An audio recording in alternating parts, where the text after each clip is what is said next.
e-book or physical book.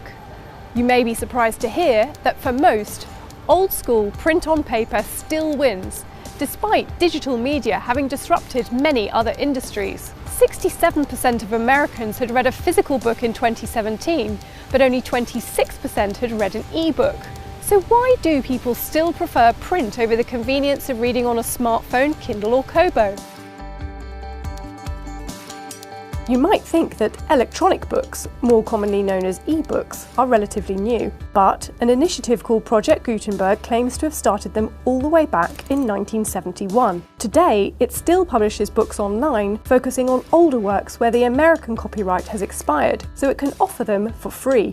The modern e-book came around in 2007 when Amazon launched its Kindle in New York. It went on sale for $399 and was reported to have sold out in just 5.5 hours. By 2010, Amazon announced it was selling more e-books than hardcover printed books. At the time, many questioned the future of hardcovers and their relevance in the digital age. While the Kindle popularised e-books, the book industry is still dominated by physical versions.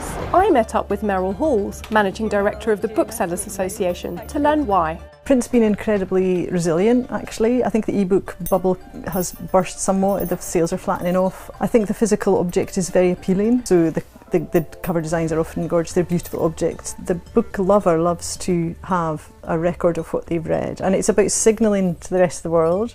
It's about decorating your home.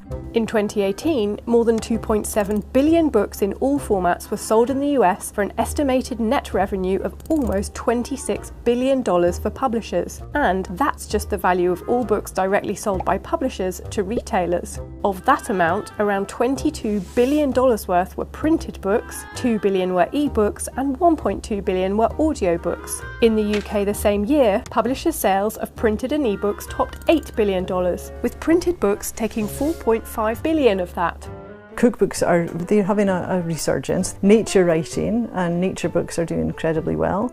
And I think it's partly the sort of political landscape. People are looking for escape, but they're also looking for information. It's harder to have an emotional relationship with what you're reading if it's on an e-reader. It's obviously cheaper to produce e-books than print copies. But the number of printed books sold by publishers to retailers in the US and UK also outstrips the number of downloaded books. Even the kind of books people like to read in print versus on an e-reader varies. In the UK, readers prefer fiction categories like crime, thriller and romance on their e-readers, but children's books are still dominated by print. High-profile launches like Three Women and, of course, the 50 Shades of Grey franchise have also boosted print sales. But one study revealed that readers found it harder to recall the plot details of a short mystery story when they read it on a Kindle, compared to those who read the same story in a paperback book. E-books really, a lot of innovation had started in the academic area of publishing, and then of course they came into trade publishing. And I believe started off with romantic fiction and sort of possibly slightly erotic fiction, because marvellous that you could read that in public, totally anonymously. Traditional stores took a hit when Amazon started selling printed books online back in 1994. In 2011, US chain Borders declared bankruptcy, while Barnes & Noble sales have declined steadily for the past 6 years.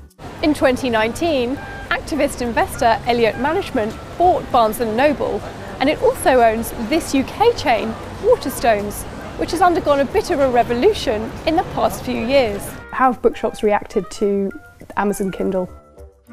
Okay, well, I think initially they were frightened, and they did try and sell e-books, but I think what they discovered very quickly is that bookshop customers are coming into bookshops for a very particular reason. Their shops, their spaces are very welcoming, and people are looking all the time for things to do that are not on screen. In 2015, Amazon opened its first physical bookstore in Seattle's University Village Mall, and it now has 19 outlets across the US. It uses information on Kindle reading habits to inform what it sells. For example, it has an unput downable section in store, which displays physical copies of books that Kindle readers finish in 3 days or less. E-books have also been a way for new authors to get noticed by mainstream publishers. Science fiction writer Hugh Howey published his e-book Wool in 2011.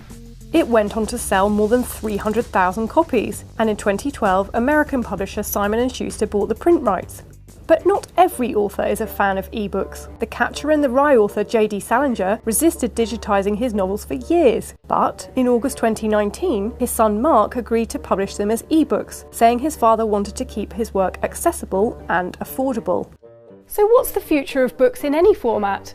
While millennials get blamed for killing many industries, it's actually young people that appear to be driving the sales of printed books, especially in the UK. 63% of physical book sales are to people under the age of 44, while 52% of e-book sales are to those over 45. It's a similar picture in the US, where 75% of people aged 18 to 29 claimed to have read a physical book in 2017, higher than the average of 67%. People always need knowledge and people always need stories. Will it be the written word, will it be the spoken word, but it will still be stories and it will still be knowledge. The book, in whatever format, has a strong future. Thanks for watching. To see more of our content, check out the videos on the right. And let us know in the comments below if you prefer old school print or new school ebooks. And don't forget to subscribe.